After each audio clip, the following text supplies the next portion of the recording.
दोस्तों, सनी देओल और Amisha Patel starrer movie गदर एक प्रेम कथा तो आपने देखी ही होगी। साल 2001 में रिलीज हुई इस फिल्म ने सिनेमाघरों में ऐसा गदर मचाया कि 22 साल बाद भी इसका क्रेज लोगों के सर चढ़कर बोल रहा है। गदर न केवल सनी देओल के फिल्मी करियर की शानदार फिल्म है, बल्कि हिंदी सिनेमा की एक ऐतिहासिक फिल्म भी है। ये फिल्म 15 जून साल 2001 में सिनेमाघरों में रिलीज हुई थी। गदर में सनी देओल के साथ अमीषा पटेल और अमरीश पुरी सहित कई दिग्गज कलाकारों ने मुख्य भूमिका निभाई थी और फिल्म का निर्देशन अनिल शर्मा ने किया था। दोस्तों, उस समय इस फिल्म को बनाने में 18.5 करोड़ रुपए की लागत लगी थी।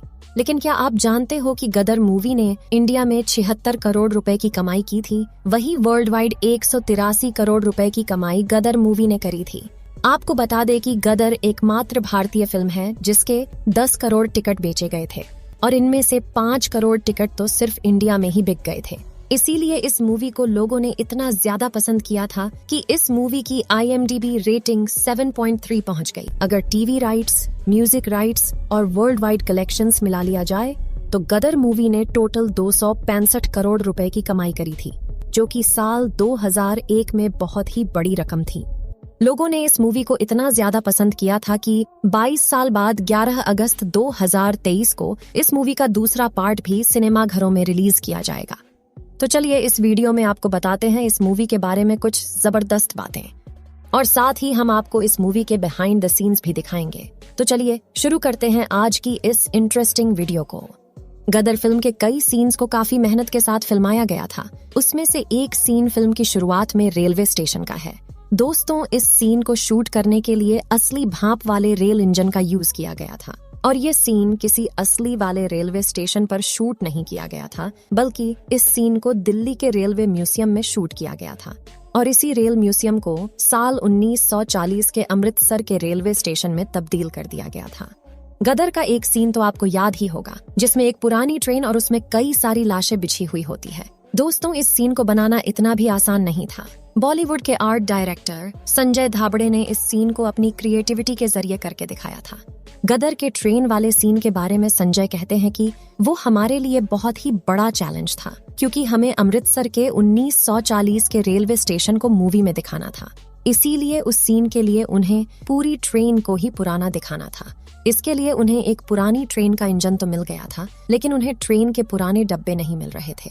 तो ऐसे में उन्होंने पुराने इंजन पर नए डिब्बों को लगाकर उन नए डब्बों पर मिट्टी का कलर कर दिया, जिसकी वजह से वो पूरी ट्रेन पुरानी दिखने लगी। दोस्तों, आपको जानकर हैरानी होगी कि मूवी के मेकर्स पहले तारा सिंह के रोल के लिए सनी देओल को नहीं बल्कि एक्टर गोविंदा को लेना चाहते थे और 1998 में गोविंदा को इस मूवी के लिए साइन भी करा लिया गया था। लेकिन जैसे ही गोविंदा की महाराजा मूवी फ्लॉप हुई तो डायरेक्टर ने अपना मूड चेंज कर लिया, जिसके बाद सनी पाजी को तारा सिंह के रोल के लिए अप्रोच किया गया और साथ ही साथ अमीषा पटेल के रोल के लिए पहले काजोल को अप्रोच किया जा रहा था, लेकिन काजोल ने यह कहकर मना कर दिया कि ये मूवी उनके टाइप की नहीं है। दोस्तों, मूवी में हमें जो पाकिस्तान दिखाया गया था, उस पाकिस्तान की शूटिंग को दिखाने के लिए उत्तर प्रदेश के लखनऊ और रुदौली में नकली सेट को बनाकर तैयार किया गया था, क्योंकि उस समय पाकिस्तान में जाकर शूटिंग करना तो पॉसिबल ही नहीं था।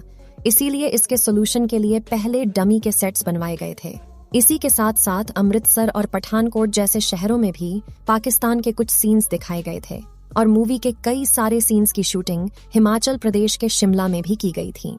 इस सीन में आप अमीषा पटेल को भागते हुए देख सकते हैं। ये सीन उस समय का है जब सकीना को पता चलता है कि तारा सिंह पाकिस्तान आ चुका है, तब वो उसे ढूंढती हुई दिखाई गई है। इस सीन में पूरा माहौल इस तरह से क्रिएट किया गया था जो कि देखने में बिल्कुल पाकिस्तान लगे। फिल्म के क्लाइमेक्स का फाइट सीन तो आपको याद ही होगा। इसमें सनी देओल चलती हुई ट्रेन में फाइट करते हुए नजर आ रहे हैं। वहीं आपको बता दें कि चलती हुई ट्रेन पर दौड़ने और फाइट वाले सभी सीन्स रियल में चलती हुई ट्रेन में शूट किए गए थे, क्योंकि उस समय VFX का इस्तेमाल नहीं होता था। वहीं आपको बता दें कि इन सभी सीन्स को रियल लोकेशन पर ही शूट किया गया था। वही सीन में आप पाकिस्तान के हेलीकॉप्टर को उड़ते हुए देख सकते हो। आपको बता दें कि इस उड़ते हेलीकॉप्टर को पाकिस्तानी दिखाने के लिए इस पर कलर किया गया था और पाकिस्तानी फ्लैग भी बनाया गया था ताकि वो दिखने में बिल्कुल पाकिस्तानी हेलीकॉप्टर लगे। फिल्म में दंगों के दौरान आग में जलते हुए लोगों का ये सीन तो आपने देखा ही होगा। आपको बता दें कि इस सीन को रियल में आग लगाकर शूट किया गया था, जो बहुत रिस्की था, लेकिन इसे ट्रेन्ड स्टंटमैन द्वारा किया गया था, जिसे करने में उन्हें कोई परेशानी नहीं हुई और उस सीन को आसानी से शूट कर लिया गया। खैर, यूं तो फिल्म के कई आइकॉनिक सीन्स हैं, लेकिन सबसे ज्यादा चर्चा में रहा वो सीन जिसमें तारा सिंह पाकिस्तान जाकर हैंडपंप उखाड़ देते हैं। इस पर तो बाद में काफी सारे मीम्स भी बने थे। दरअसल वो जगह लखनऊ में स्थित है, जिसका रंग रूप आज पूरी तरीके से बदल चुका है। कुछ टाइम पहले फिल्म की सकीना यानी अमीषा पटेल वहां पहुंची थी और वहां की एक एक डिटेल्स उन्होंने बताई थी। दोस्तों, ये वाला बिहाइंड द सीन उस सीन का है जब मूवी के क्लाइमैक्स सीन से पहले पाकिस्तान का एक आदमी तारा सिंह के एड्रेस को लीक करके पाकिस्तान के जनरल के पास पहुंचा देता है। और आप देख सकते हैं कि किस तरह मूवी के डायरेक्टर सनी देओल को ये बता रहे हैं कि गर्दन को मोड़ने वाला सीन आखिर कैसे करना है। लेकिन दोस्तों, क्या आप जानते हैं कि गदर एक प्रेम कथा सच्ची कहानी पर आधारित है और इस घटना के चर्चे भारत के साथ साथ पाकिस्तान में भी हुए थे। इस सिपाही का नाम था बूटा सिंह, जिनका रोल सनी पाजी ने गदर मूवी में निभाया था। बूटा सिंह ब्रिटिश सेना के एक सिख सिपाही थे। उन्होंने 1947 में हुए बंटवारे के दौरान भड़के सांप्रदायिक दंगों के दौरान एक मुस्लिम लड़की की जान बचाई थी। इस लड़की का नाम जैनब था और बूटा सिंह को जैनब से प्यार हो गया था और बाद में दोनों ने शादी कर ली थी। दोनों की एक बेटी भी हुई। क्योंकि जैनब मुस्लिम थी, इसलिए उन्हें नए बने पाकिस्तान में भेज दिया गया। वहीं बूटा सिंह को जाने नहीं दिया गया, लेकिन बूटा सिंह गैर कानूनी ढंग से पाकिस्तान में घुस गए और उन्होंने जैनब से कांटेक्ट करने की काफी कोशिश की, लेकिन जैनब ने परिवार के दबाव में आकर बूटा सिंह से शादी तोड़ दी। जैनब की शादी उसके चचेरे भाई से जबरदस्ती करवा दी गई। उधर बूटा सिंह को पकड़ लिया गया और बूटा सिंह पर गैर कानूनी तरीके से सीमा पार करके घुसने का आरोप लगा दिया गया। कोर्ट में जब बूटा सिंह को पेश किया गया तो उन्होंने रोते हुए बताया कि जैनब उनकी पत्नी है और उनकी एक बेटी भी है। बताया जाता है कि जैनब ने इसे इनकार कर दिया और दबाव में आकर बूटा सिंह और बेटी के साथ जाने से इनकार भी कर दिया। बूटा सिंह बुरी तरीके से टूट गए और इससे निराश होकर उन्होंने 1957 में बेटी के साथ ट्रेन के आगे कूदकर सुइसाइड करने की कोशिश की। इसमें बेटी तो बच गई, पर बूटा सिंह की मौत हो गई।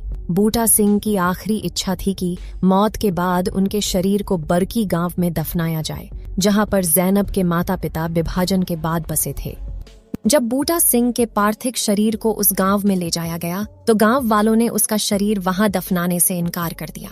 तब बूटा सिंह के शरीर को मियानी साहिब कब्रिस्तान में दफनाया गया। गदर एक प्रेम कथा इसी कहानी पर आधारित थी।